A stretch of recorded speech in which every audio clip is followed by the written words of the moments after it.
Hello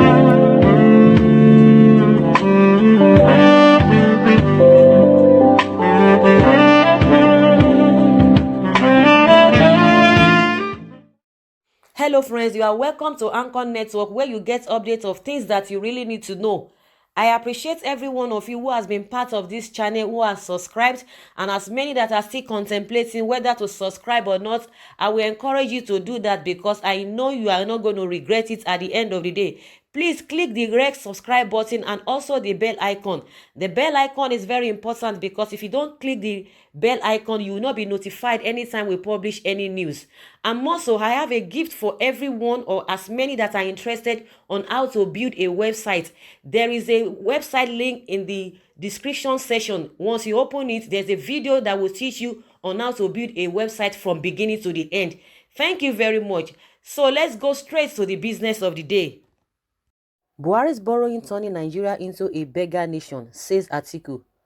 The presidential candidate of the People's Democratic Party in the February 23, 2019 election, Atiku Abubakar, on Wednesday said the increase in Nigeria's debt profile was becoming alarming under the President Muhammadu Buhari administration.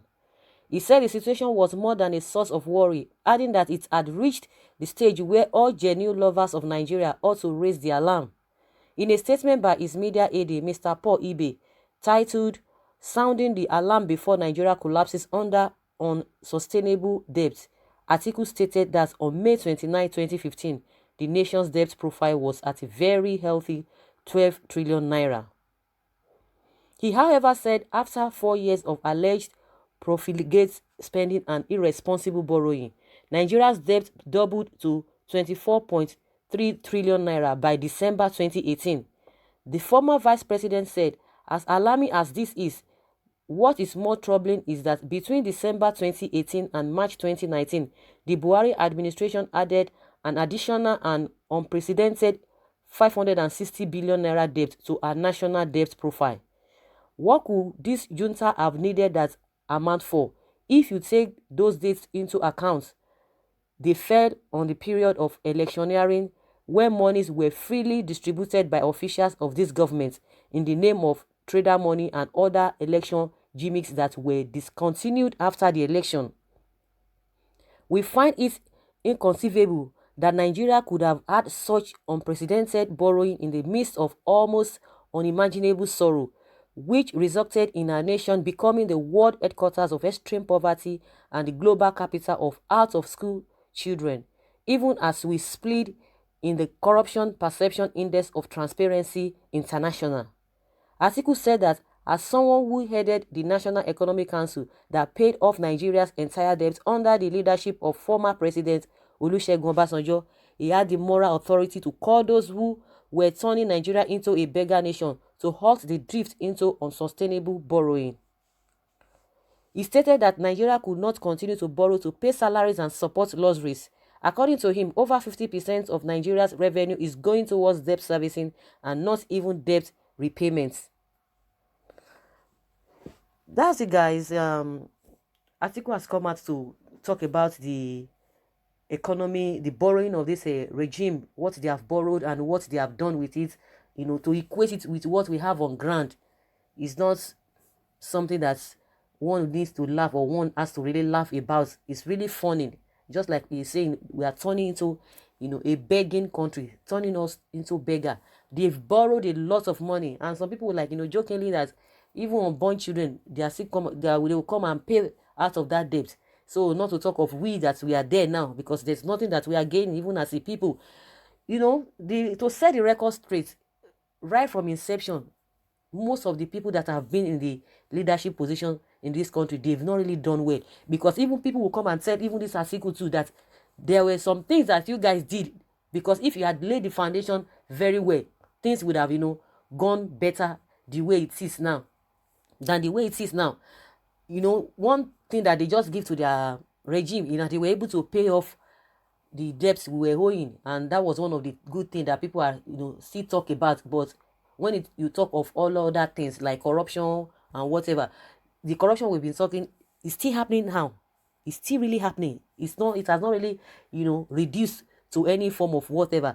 And meanwhile, like he said, that they borrowed money, or they were spending money during that election period, like a issue of a trader money. Some people were like, oh, don't say that, that after the election everything just stopped, that everything didn't stop, that even in some places, somebody was trying to quote to me that in some places after the election they were still sharing, or they were still giving people this trader money. But okay, if it really happened that way, which I know it's not really, it's not, it's something that a lot of people will still argue about, but it was not as really, it was not as heavy as during the election period, or maybe some months before the election, or weeks before the election. It was all over the place. Trader money, trader money, trader money. If the tempo or the strength at which they were giving that money was like 80 or 90%, but now, if really it happened after election, if it could have dropped to like 5 or 2%, because nobody saw them again. All those what is it called, those social intervention. It was after that period the wife of the president came out and said all the money they budgeted for all those social intervention, that they couldn't see them. They called all manner of billions, but till date nobody has come to defend that thing. And like the way we used to do, everything will be swept under the carpet. We'll look for another topic. The way it is now, and from what I've really noticed, every day is one topic.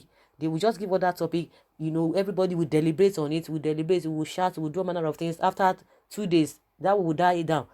Another event, another occurrence will come, everybody will start talking about it. But what has happened, okay, let's say for some time, instead of us to go back to revisit that thing, no, because the problems are just too much. It's only when you have a peace of mind you can remember, okay, something really happened before now. Can we revisit that thing? What is the level of that thing now? Since we shouted, since we talked about it, or a panel was set up to look into that problem. At the end of the day, you will not hear anything, because everybody is just confused. Everybody is just agitated. Everybody is just hungry. People are just looking for what they're going to put on the table. The highest thing is they will discuss that thing at that particular time, and it ends there. So that is why we don't even follow through everything that is being talked about. And that is why we are see where we are now. And we will still be there if nothing will change. Everybody just believes. Everybody believed. Let me not even believe. Everybody believed before 2015, around 2015, when this regime came, we thought everything was just going to turn around overnight, because they knew the problem. Most of the people that are a leadership position now, they've had one position or the other. So with that experience, we thought they knew what the problem was before coming in. So we just said that it's just going to be one of the things that they will just fix quickly, because they knew quite all right. Just like the president, he was already a head of state before, and he had some department or some sectors, so that would have given him an opportunity to be able to do better. But from what we are seeing, we don't even know what is happening, whether it's handicapped, whether the political will to do some things is not there. And meanwhile, coupled with the fact that we are hearing that a lot of cabals are there, that the one in charge, from what we are seeing, from what we are experiencing, from what things that are before us, it's really evident that the president is not in charge in most of the things. It's really evident. Nobody can argue that. So even to the extent of their choosing, choosing people, making appointments and all of that, you hear that, okay, the person that they picked for a social person, the person is already dead or something, and all of that. A lot of things that you guys even you are aware of. So I don't know whether it is the political will, or I don't even know. But to me, I just believe that the foundation of Nigeria is already faulty. And as people go in there, you will see, by default, you just see yourself aligned with that faulty foundation, and it will be difficult for you to do more. And because of the people that they surround themselves with, they will not be able to do much.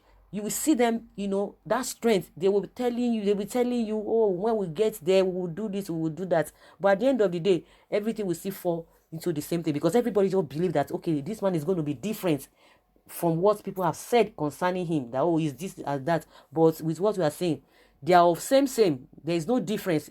Things are even getting worse compared to even in those days that we were talking about. In the days of a PDP, everybody was like, this government so corrupt, so whatever. Everybody was just doing what he liked. But now it's even worse. People are regretting now that, why is this government taking us through all of this stress and suffering?